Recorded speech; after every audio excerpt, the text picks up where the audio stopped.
Good morning, afternoon, evening, middle of the night, whenever you're watching this. I'm going to tell you something.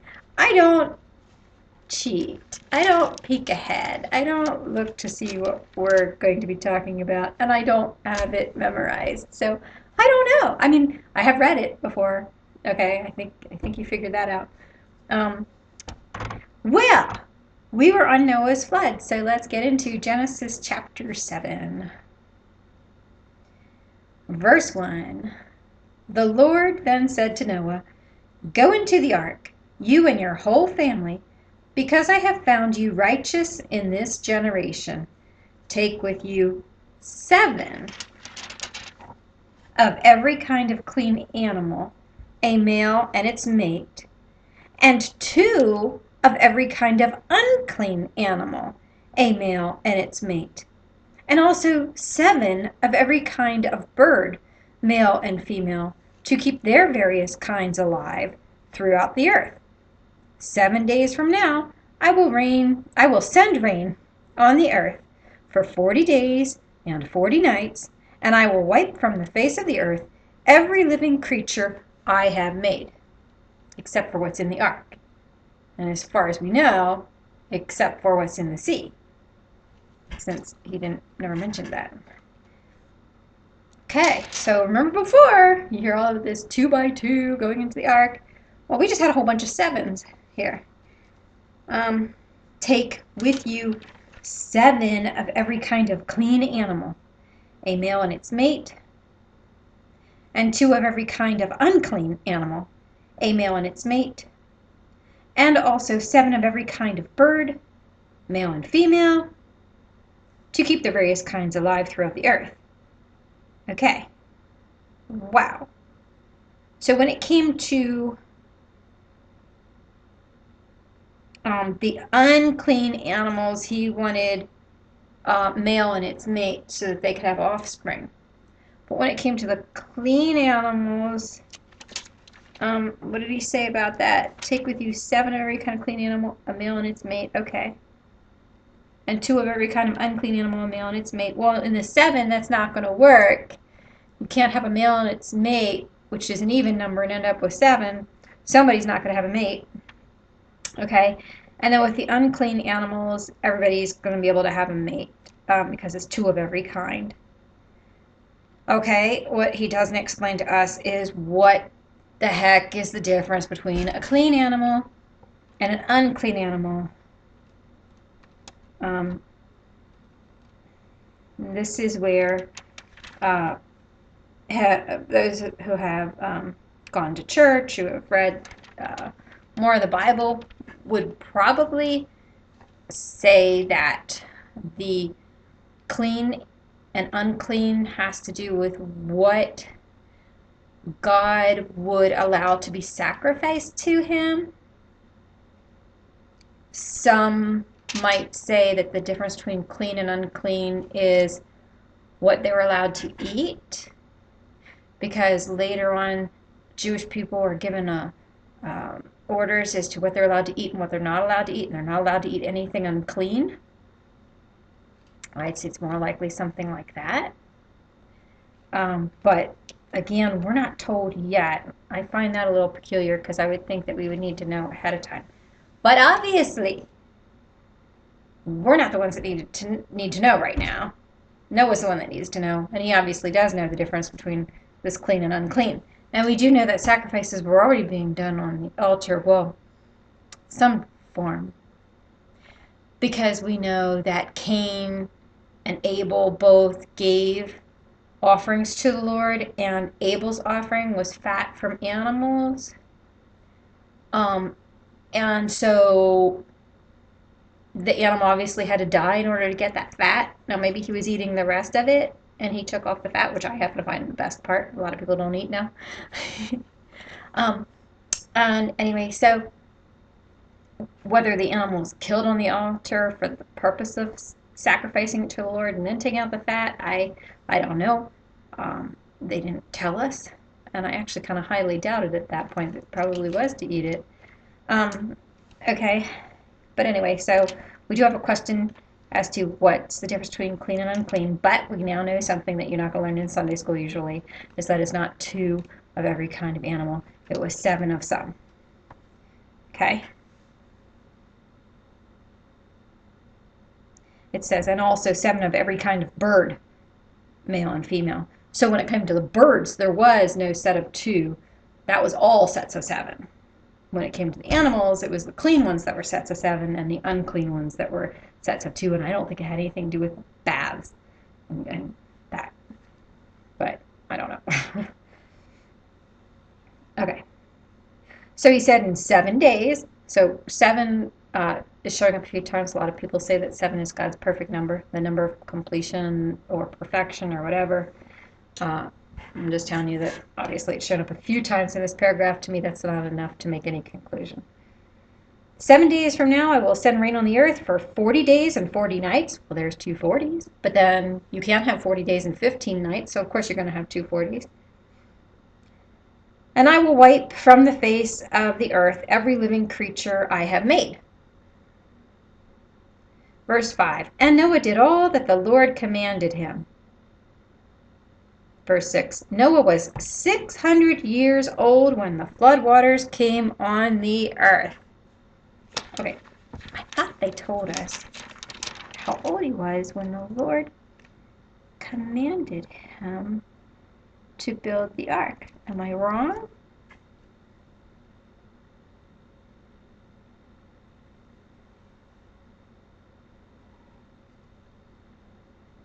Blah blah blah blah blah blah blah blah blah blah blah blah blah blah blah blah.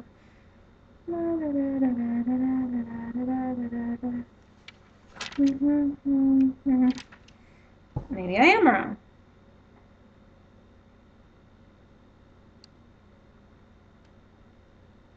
Ah! Okay, he became the father of the boys when he was 500. That's when he became father of the boys. Now he's 600 and he's getting ready for a flood. Sorry that took so long. I don't think it mentions his name again in here. In between that, I'm not going to assume that he had all 3 boys the same year he turned 500. Because it said after Noah was 500 years old, he became the father of Shem, Ham, and Japheth. And to me, that could mean any time afterwards. Now he's getting ready to get on the boat at the age of 600. Okay? But he did say that the boys would have wives, so I doubt if they're 1 and 2 and 3 years old. Okay. All right, so Noah was 600 years old when the floodwaters came on the earth. And Noah and his sons and his wife and his sons' wives entered the ark to escape the waters of the flood. Pairs of clean and unclean animals, of birds and of all creatures that move along the ground, male and female, came to Noah and entered the ark as God had commanded Noah. Okay. So Noah and his sons and his wife and his sons' wives entered the ark to escape the waters of the flood. Pairs of clean and unclean animals, of birds and of all creatures that move along the ground, male and female, came to Noah and entered the ark. Does it say Noah ran out collecting them? No. They came to Noah. Okay. Male and female, they came to Noah and entered the ark as God had commanded Noah. After 7 days, the floodwaters came on the earth. Okay. We already know the size of the boat. And we know there's an awful lot of animals on the earth. So how did they all fit in the boat? Well, doesn't say how developed these animals are. In other words, couldn't they be juveniles? You know, young. Hopefully not so young that they weren't weaned, that these people have to, like, feed them. I doubt that. But they may very well have been just weaned so that they would be at the smallest stage possible to be on their own. I mean, did you think about that? I mean, even when God created Adam, he didn't tell us what age Adam was. I feel confident Adam was not an embryo. There was no womb. When God created him, Adam had age. Adam already had an age. Isn't that interesting? Adam was created with an age. We just don't know what that age was. I doubt if it was 0 months old. I doubt if it was day one. God would have had to have cared for him quite a bit before he looked for a helper for him. Adam was naming animals, so Adam was talking. I don't know what age Adam was, but Adam did already have an age. And now that we're talking about that, the earth already had an age. He did not create the earth with 0 years, just like he didn't create Adam with 0 years. So when someone says, well, the earth is 1,000,000 years old, therefore the Bible can't be true. The earth could have been created at 1,000,000 years, or 1,000,000 less 6,000 years, or 1,000,000 less 500,000 years. I mean, we don't know. So you can't use that to discredit the Bible. We just don't know. Everything that God created, he created it with age. The animals that he put on the earth, they weren't a bunch of eggs. They were already viable creatures, able to take care of themselves. Adam and Eve didn't have a navel like where they were getting fed from a mother in a womb. They already had age. And even if they were, that has an age. Okay? So keep that in mind when people try to debunk the Bible. All right. So we don't know the size of the animals. And since we don't know the size of the animals, we can't say that they wouldn't have fit on the ark. Not just that, but remember how we talked about how we don't really know how many decks were in the ark? We know how high it was, like 45 feet, I believe is what we were told. Well, yeah, to our standards, that would be about 3 decks, wouldn't it? Maybe 4, possibly 5. But we don't know how tall they were at this point. Later on, we're told that there's a group of people that are like, well, a giant, and he's like 9 foot tall. And they say they look like grasshoppers next to him. Well, I'm 5'3". I don't look like a grasshopper next to someone who's 9 foot tall. So these people may have been much, much shorter, smaller. In fact, I've seen a few examples of when they found like cavemen or whatever you want to call them, and they seem to be very small, at least the ones I've seen. Okay, so they might not need extremely high ceilings. And maybe there was a whole level just for birds or something, to where they wouldn't actually need to get into that area, just so the animals can freely go through that area and just have an area where they can access to get food and water and whatever. I don't know. But we have to be careful not to say, well, it can't be because of such and such, if we don't know whether or not the facts we're using were valid facts in that time. Okay, so after the 7 days, the flood waters came on the earth. Verse 11, in the 600th year of Noah's life, on the 17th day of the 2nd month. Wow. In the 600th year of Noah's life, on the 17th day of the 2nd month, on that day all the springs of the great deep burst forth, and the floodgates of the heavens were opened, and rain fell on the earth 40 days and 40 nights.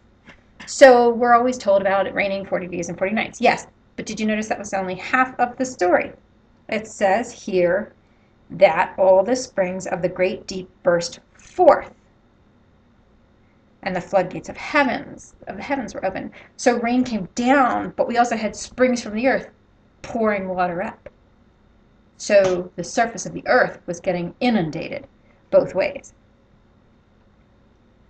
On that very day, Noah and his sons, Shem, Ham, and Japheth, together with his wife and the wives of his 3 sons, entered the ark.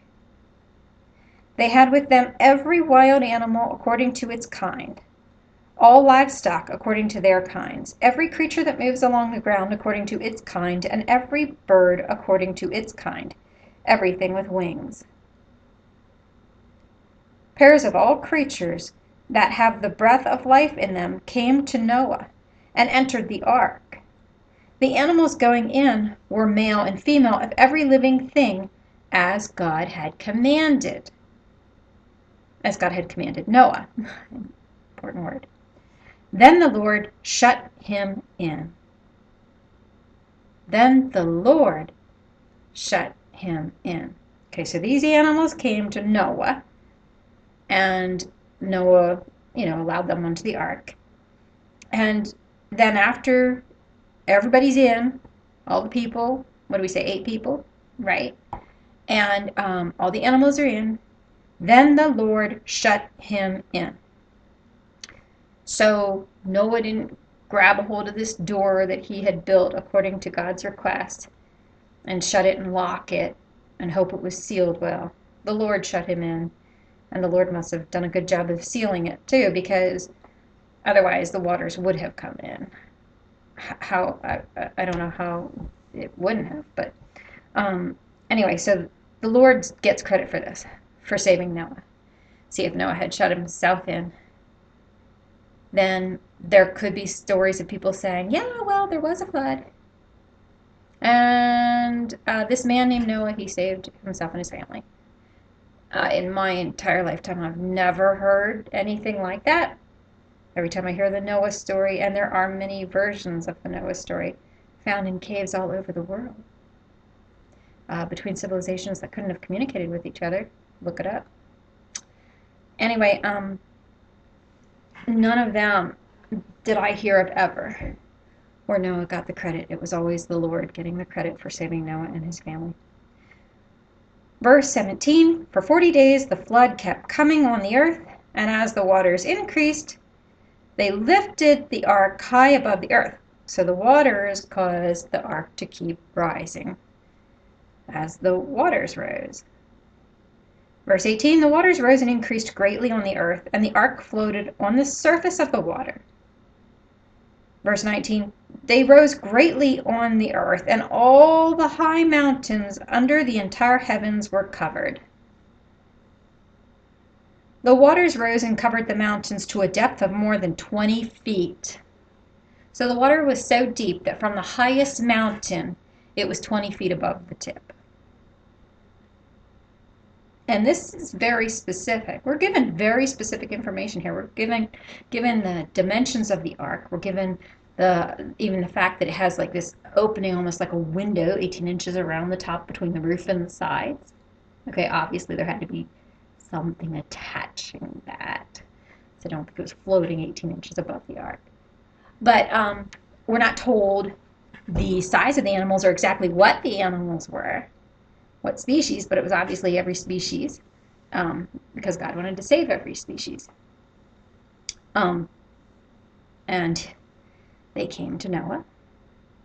We weren't told the age of the animals, but we were given a lot of details in this whole thing. And now we're told that the waters cover the earth up to and 20 feet over the highest tip of the highest mountain. Verse 21, every living thing that moved on the earth perished. Birds, livestock, wild animals, all the creatures that swarm over the earth, and all mankind. Did you notice what was missing? No fish. No ocean creatures were mentioned. Verse 21, every living thing that moved on the earth perished. Birds, livestock, wild animals, all creatures that swarm over the earth, and all mankind. Everything on dry land that had the breath of life in its nostrils died. Everything on the face of the earth was wiped out. Men and animals and the creatures that move along the ground, and the birds of the air were wiped from the earth. Only Noah was left with those with him in the ark. So why would the birds be wiped out? Well, keep in mind, the waters are covering the entire earth up to 20 feet above the highest mountain. Where are the birds going to land? They can't fly around for 40 days and 40 nights. Only Noah was left, and those with him in the ark. Verse 24, the waters flooded the earth for 150 days. Did you know that? So it rained, plus the springs opened up and the earth was getting inundated both ways from the springs under the ground and from the rain from the heavens for 40 days and 40 nights. But the waters flooded the earth for 150 days. Well, it takes a while for water to recede. It wasn't like all of a sudden it stopped raining and everything was beautiful and new and flowers and trees everywhere and birds tweeting. The earth would have been barren. Plants would have had to have started to grow again after the water receded. And the water didn't completely recede until 150 days. It says the waters flooded the earth for 150 days. I'm sure then some of the water went back up into the clouds with evaporation, right, in the water cycle, and some of them would have gone down into the oceans and down to the earth in the water tables. And that is chapter 7 in Genesis. Now I'm going to do something that I haven't done yet. I'm going to tell you a story that's not in the Bible. And you could believe it whether or not you want to. And I'm not adding to the Bible. This is just something separate, but it does go with what we're talking about here. I lived in the wilderness of Alaska. I lived there with my husband at the time, my kids. And when I say wilderness, I mean the plane dropped us off in the water. We'd get in a John boat. We would go to shore. We would stay there for a year. The plane would come back. We'd get in the John boat, go out to the boat, go out to the dock, get on the plane that landed on the water, and go back into town for a couple weeks. And then come back, live for another year there. We did this for 6 years. Okay. Well, right on shore, well, actually quite a distance. When there was low tide, heck, you could walk for like a mile probably. Low tide. High tide, you'd lose that area of walking. You'd lose the beach. So there was this hut that wouldn't get touched in high or low tide. So when it was low tide, it was in pretty far. And we were in the boat one day, and we looked over and we saw our hutch, which held some fishing equipment and a lot of life vests and stuff like that. And we were always telling people, there were at least two other families that lived out there with us in the wilderness, and we had no cars or roads. This was out in the wilderness, no way to get into town except by boat or plane. And anyway, we kept telling people, make sure you close the door on that hut, because if you don't, bears could enter it, wild animals could enter it. We don't want the bears going in there. We don't want anybody getting trapped in there, any animals getting trapped in there. We especially don't want anybody going in to get a vest and finding a bear there. So we'd ask them to shut the door, but most of them didn't shut the door. So we're out there in the boat, and we see this building, which has a door to the left and two long windows. And my kids look over there and say, oh my gosh, there's a hummingbird trapped in the hut. And I couldn't see it, but okay. And I said, where? And they said, well, we could see it banging against the first window. So door to the left, window in the middle, and then window on the right. Let me see if I can do this. Okay. So we had a door to the left, a window in the middle, and a window on the right. Okay, and a hummingbird is banging against the window trying to get out. And my kids could see that. And they could see that the door was wide open. Okay, so the door, I said this was the door, didn't I? The door was wide open. Which did I say was the door? When I looked at it, the door would have been there. So this would have been the door, window. Okay, so I walk up to it. I want to save this hummingbird because he's banging against the window really hard. And my son and daughter go in with me. And I keep trying to swoosh the bird towards the door to get out. Okay, come on. And every time I tried to swoosh the bird would be scared, and instead of going out the door, the bird would fly to the other window. and get further away. And then I'd swish and try to get the bird to move, and the bird might move over to this window, and it would take like 15 minutes, and I'd try again, and it would go back over to the other window. That's not a window, okay? Window, door. That's how we're going to do it, because that's the only way my brain's functioning. Okay, so I could not get this bird to go to the door that was open to save its own life. The more nervous it got, the more it banged its beak and head against the window, and I knew it's going to eventually kill itself. And every now and then it would wear out, and it would sit on the windowsill and just wait. My son got tired of watching this, and he left. My daughter, she's my oldest daughter now, I had another one since then, she was with me, and she saw this happen. Okay, well, I got really, really frustrated, but I was not going to leave with that hummingbird in there, and I was not going to watch a bird die if I had anything to do with it. So I finally stopped, and I prayed, and I said, Dear God, I know you spoke to the animals so that they would go to the ark to be with Noah, so that they could be saved. And you told them what to do. I know you could talk to them and that they hear you. I need you to talk to this hummingbird. Tell this bird that I will not harm it, that I'm here to take care of it, just like Noah was there to take care of those animals, so that I could save its life. And while I was talking to God, I must have had my hands up. And that bird flew over and landed on my finger. A wild hummingbird in the middle of Alaska landed on my finger. And I pet that bird. And my daughter pet that bird. And we were careful because I didn't want to take the oil off of its feathers. But we pet that bird. And I said to my daughter Rebecca, Are you finished yet? Are you ready to let it go? And she said yes. And I walked out of that hut, out the door, with the bird on my finger. And I got outside. And there were huge trees around us. And I just said, Be free. And I went like that. And that bird flew off my finger. I went way up high in the trees, free. I had a hummingbird feeder outside of my house window. Oh, must have had 30, 35, maybe even 50 hummingbirds come to that feeder after that. And I always figured one of those was the bird that saved. I just wanted to share that. So I do believe that God told which animals to go to Noah.